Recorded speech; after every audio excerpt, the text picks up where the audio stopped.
Всем привет! Вас приветствует Серж Мартин Гараж. А мы продолжаем. И сегодня у нас очередная очень интересная и важная тема о том, как стучат клапана, почему они стучат, как определить, что это именно стучит клапан. И в этом видео я детально расскажу, и чем это грозит вашему двигателю, если ваш клапан стучит. И для начала хочу напомнить, что каждый из вас может прямо сейчас написать в комментариях свой вопрос или тему, которая вас интересует, на которой вы хотели, чтобы я снял отдельное развернутое видео. Поэтому прямо сейчас можете написать в комментариях, нажать на паузу и написать в комментариях развернуто свою тему. И я сниму на нее детальный развернутый видео ответ. Также хочу сказать спасибо всем тем, кто ставит лайки, особенно тем, кто ставит лайк авансом. Ваши лайки очень важны для развития канала, и чем больше будет лайков, тем будет больше интересных познавательных видео. Поэтому не ленитесь и ставьте лайк. Подписывайтесь на канал, кто еще не подписывал. Жмите на колокольчик, чтобы получать уведомления о новых видео. А мы начинаем. Итак, почему стучат клапана? Начнем с самого простого и дальше пойдем к более сложному. Почему же стучат клапана? Откуда появляется звук этот? Это просто из-за того, что неправильно отрегулированы клапана. То есть, если зазор больше, чем положен теплового зазора, соответственно, как получается? Когда ваш двигатель, допустим, к примеру, там на восьмерке, девятке, восьмиклапанной, в пример, да, там зазор должен на впуске быть 0,20, то есть на выпуске 0,30, это 20-30 соток. На канале есть отдельное видео о регулировке клапаном, там об этом все рассказано и показано. Кому интересно, на главной странице моего канала, там нажмите на все видео, там найдете ответы на все свои вопросы. Так вот, если вы делаете, потому что я там в комментариях читал, некоторые делают 50-60 соток зазоры, но это просто очень много. И дело в том, что когда ваш двигатель прогревается, тепловой зазор не уходит, остается, а на холодную он еще больше. То есть, и это одна из тем, как можно определить, что у вас стучит именно клапан. Потому что в двигателе, допустим, той же восьмерки восьмиклапанной, есть много мест, по которым может появляться стук в головке. Во-первых, если вы слышите характерный стук, то есть зависящий от оборотов двигателя, это может быть не только клапан. Я сейчас методом исключения, какие еще могут быть? У вас может быть тупо разбита постель распредвала, то есть и получается сам распредвал как молоточком цок-цок-цок-цок-цок стучит в постели, то есть и при наборе оборотов этот стук учащается. Дальше.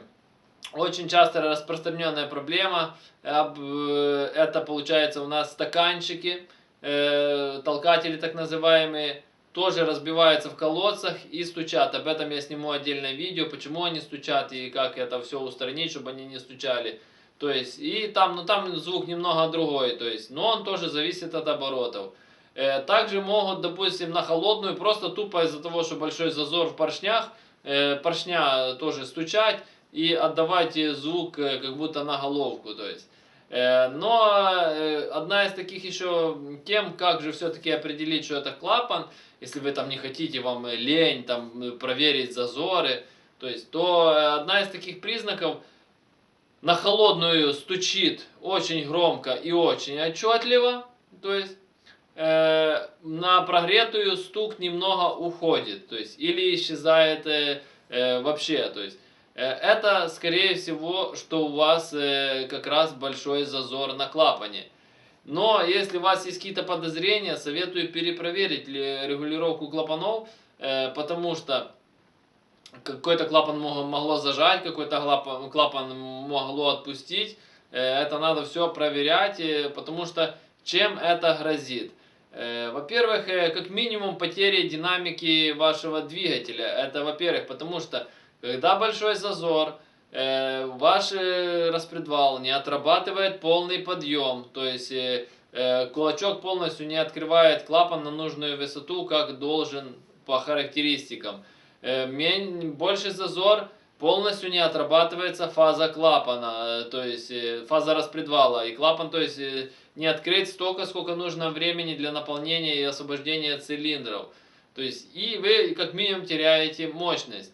Второй момент. Если у вас в одном цилиндре, оно зачастую так, в одном, не во всех там сразу ушло, то у вас получается дисбаланс на двигателе.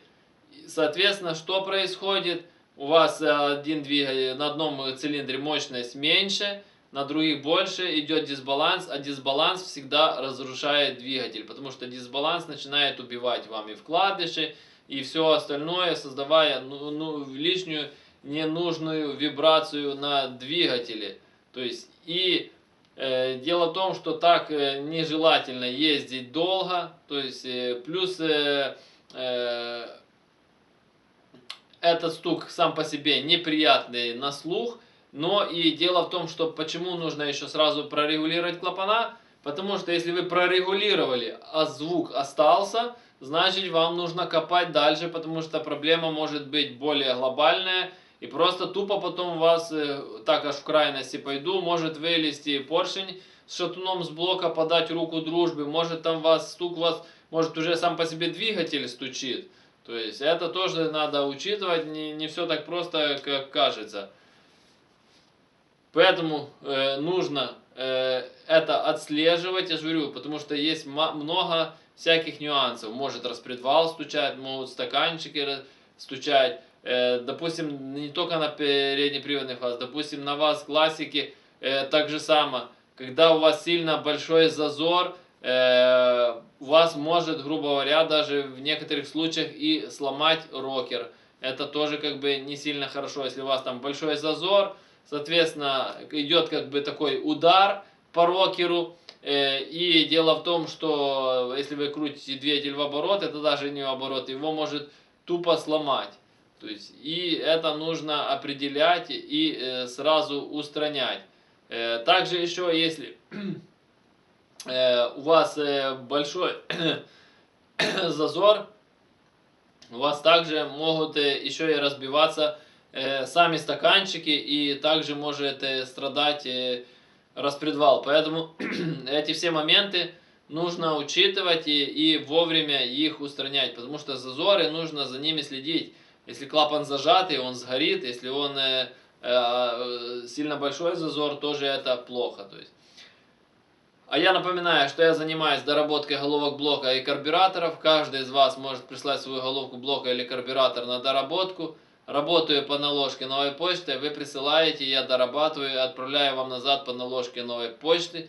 То есть оплата за работу, когда забираете назад готовые детали, вам, грубо говоря, останется их прикрутить и полететь. На главной странице моего канала есть отдельные плейлисты, отдельно доработки головок, отдельно доработки карбюраторов, отдельный плейлист о том, как валят мои машины с такими доработками. Там все детально рассказано и показано, кому интересно, смотрите.